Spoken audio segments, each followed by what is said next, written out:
Carl Jung discovered something that troubled him deeply in his final years of practice. It wasn't about trauma recovery or psychological healing in the traditional sense. It was about what he called the psychological immune system. Why did certain individuals who survived toxic relationships develop something he had only seen in shamanic traditions and ancient mystery schools?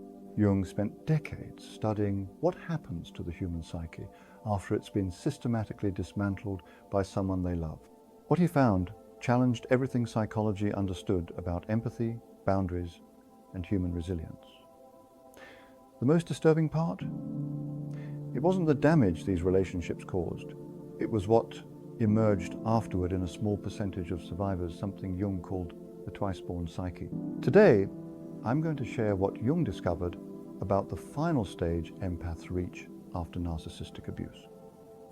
I'll explain why he believed only 1 in 10 actually achieve it, and reveal what he called the point of no return, the moment when an empath's psychology permanently shifts into a state that makes them unrecognizable even to themselves.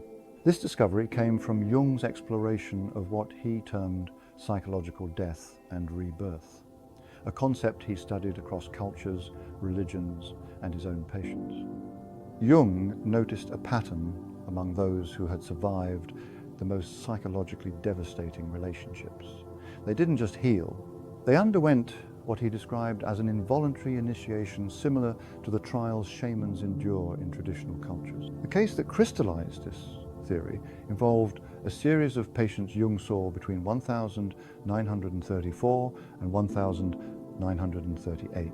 Jung noticed that empathic individuals who had been through narcissistic relationships fell into distinct recovery patterns. But there was one category that fascinated and disturbed him. These were people who emerged from their trauma with what Jung called the sight, an almost uncanny ability to read psychological dynamics, predict behavioral patterns, and sense deception with startling accuracy.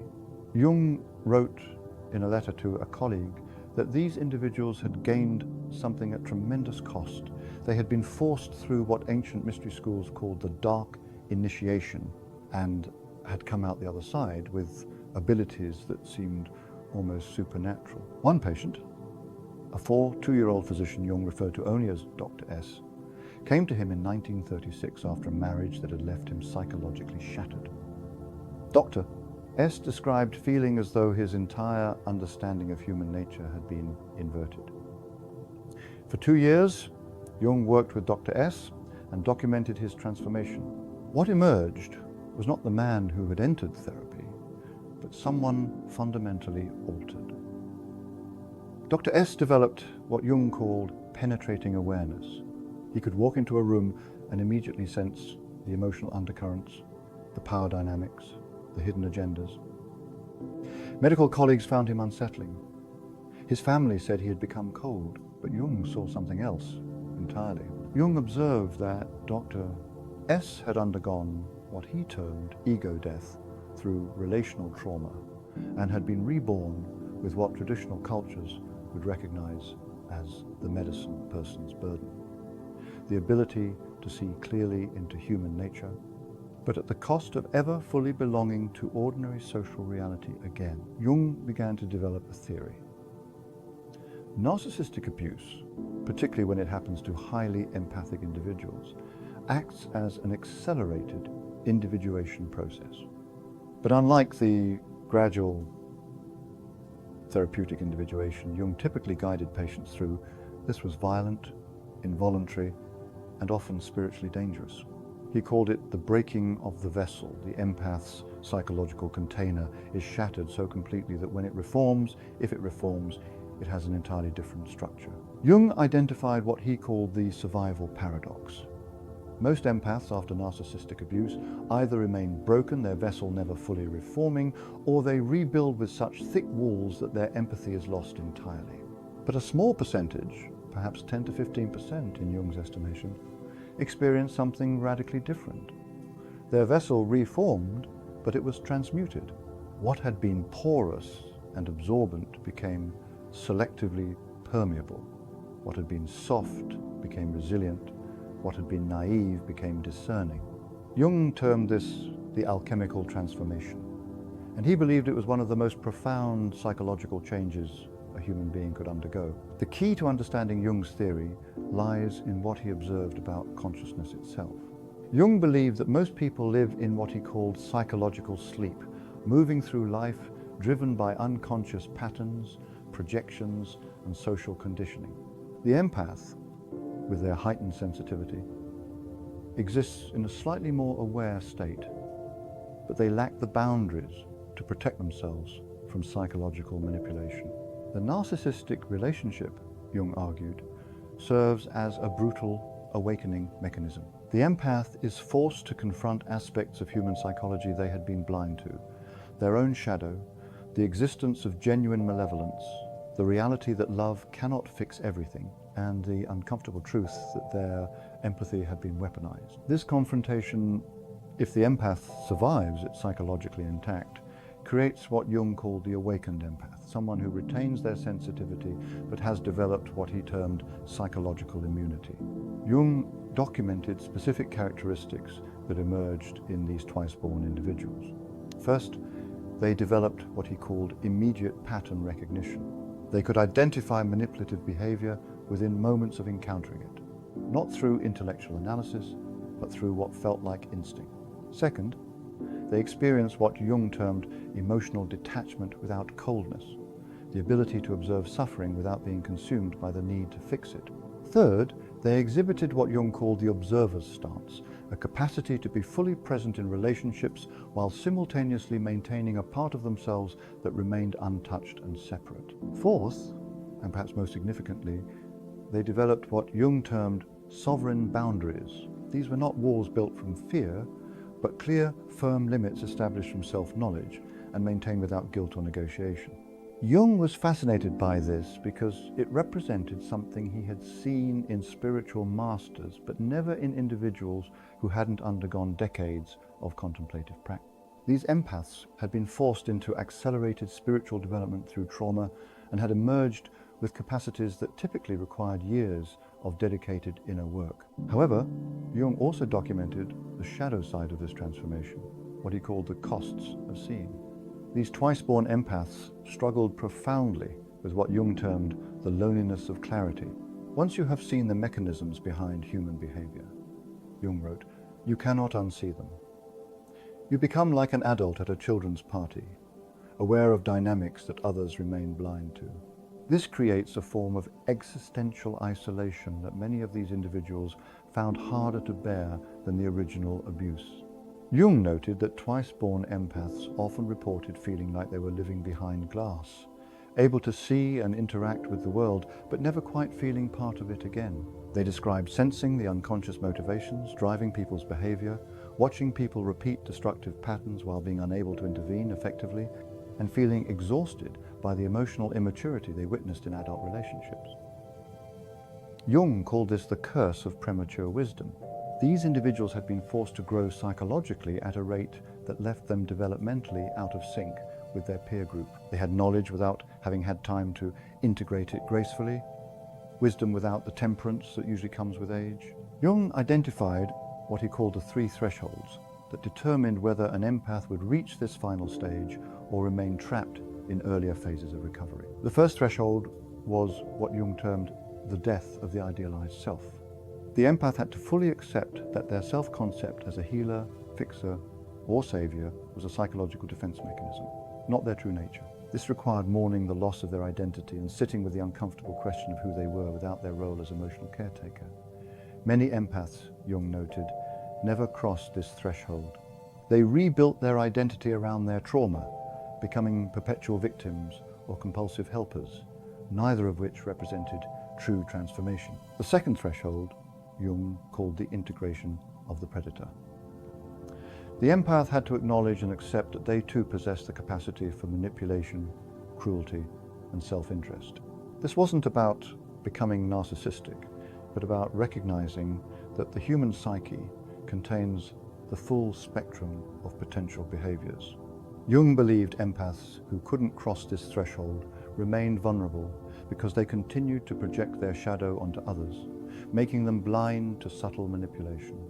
The predator within, Jung argued, must be acknowledged, understood, and integrated, not eliminated. It becomes the source of healthy aggression, clear boundaries, and the capacity to say no without guilt. The third threshold was what Jung termed acceptance of existential solitude. The empath had to fully accept that their transformation had placed them in a different psychological reality than most people, and that this could not be undone. They had to grieve the loss of easy belonging and make peace with what Jung called the mystic's path, walking through the world connected but apart. Jung noted that many empaths oscillated at this threshold for years, alternating between accepting their new reality and desperately trying to fit back into their old social context. Those who crossed it reported a profound sense of liberation mixed with melancholy, what Jung described as the bittersweet freedom of those who have left the cave. Jung developed what he called the mapping of empathic evolution, identifying 5 distinct stages that empaths move through after narcissistic abuse. Stage 1 was the shattering, the immediate aftermath where the empath's psychological structure collapsed. Jung noted this stage often looked like clinical depression or even psychosis, but it was actually, in his view, the necessary dissolution before transformation. Stage 2 he termed the grief, where the empath mourned not just the relationship but their entire worldview. This included grieving their innocence, their trust, their belief in fairness, and their idealized self-image. Jung believed this stage could last months to years and was often mistaken for being stuck when it was actually essential psychological work. Stage 3 Jung called the awakening, when the empath began to see patterns they had been blind to. This stage was characterized by what Jung termed bitter clarity, where insights came rapidly but were accompanied by anger, disillusionment, and often a cynical worldview. Many empaths, Jung noted, got stuck in this stage, becoming hardened and suspicious. Stage 4 was the integration, where the empath began to synthesize their old sensitivity with their new discernment. Jung wrote that this stage required consciously choosing to remain open-hearted, despite knowing how easily that openness could be exploited. It required, in his words, the courage to be vulnerable with wisdom. Stage 5, the final stage, Jung termed the embodiment. This was where the empath had fully integrated their transformation and lived from this new consciousness naturally, without effort. They had become what Jung called the wounded healer archetype made manifest, someone whose own suffering had been transformed into medicine for others. But Jung was careful to note that reaching this stage didn't mean constant peace or happiness. These individuals still struggled, still felt pain, still made mistakes, but they possessed what Jung called psychological sovereignty, an unshakable sense of self that remained intact regardless of external circumstances. Jung believed that the final stage empath served a specific function in what he called the collective unconscious. They were, in his view, scouts who had ventured into the darkest territories of human psychology and returned with maps. Their presence in society, even if they never formally taught or healed others, raised the collective consciousness simply by modeling integrated awareness. However, Jung also issued stark warnings about the dangers of this path. He identified what he called the inflation risk, where empaths who reached advanced stages began to identify with the archetype rather than embodying it. They became grandiose, believing their suffering made them superior or specially chosen. Jung saw this as a form of spiritual narcissism and noted it was a particular risk for empaths because their entire identity had been built around being special for their sensitivity. Another danger Jung identified was what he termed the helper's addiction. Some empaths became so identified with their role as guides for others that they lost connection with their own humanity. They existed only in service, which Jung recognized as another form of self-abandonment. He also warned about what he called the clarity trap, where empaths became so focused on seeing through social facades that they forgot how to simply be present and enjoy human connection. They analyzed rather than experienced, observed rather than participating. Jung's recommendations for empaths navigating this transformation were surprisingly practical. He advocated for what he called conscious solitude, regular periods of complete withdrawal from social demands to reconnect with one's inner reality. He recommended developing what he termed symbolic outlets, creative or spiritual practices that allowed the empath to process their experiences at the archetypal level rather than just the personal level. He emphasized the importance of finding what he called resonant others, the small number of people who existed at a similar level of psychological development and could offer genuine companionship without triggering the helper dynamic. Perhaps most importantly, Jung stressed the necessity of what he termed ongoing shadow work.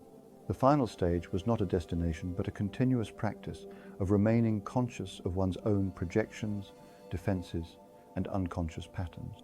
Jung believed that the twice-born empath's primary spiritual practice was maintaining ruthless honesty with themselves about their own psychological processes.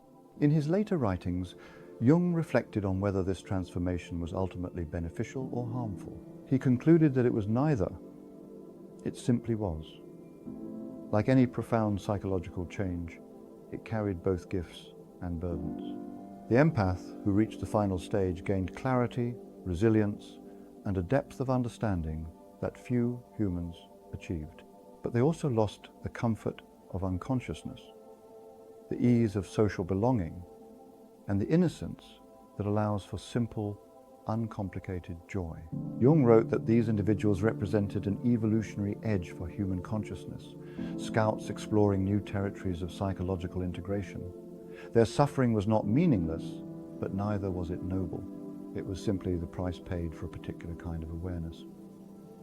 For empaths who recognize themselves in this description, Jung offered both validation and warning. The path of transformation after narcissistic abuse is real, profound, and potentially leading to remarkable psychological development. But it is not a path to choose lightly. And reaching the final stage does not mean reaching the end of suffering.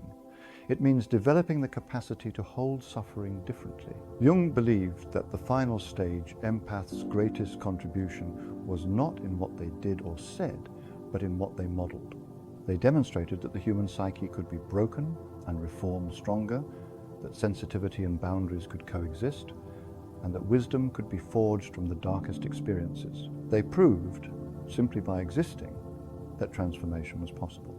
If you recognize yourself somewhere on this path, know that Jung saw you not as damaged or special, but as someone undergoing one of the most profound psychological processes available to human consciousness. Your journey matters, not because it makes you superior, but because it makes you real. Your transformation serves the collective simply by being authentic to what you have become. Comment below where you see yourself in Jung's 5 stages of empathic evolution. Your awareness is the first step toward integration. Thank you for watching.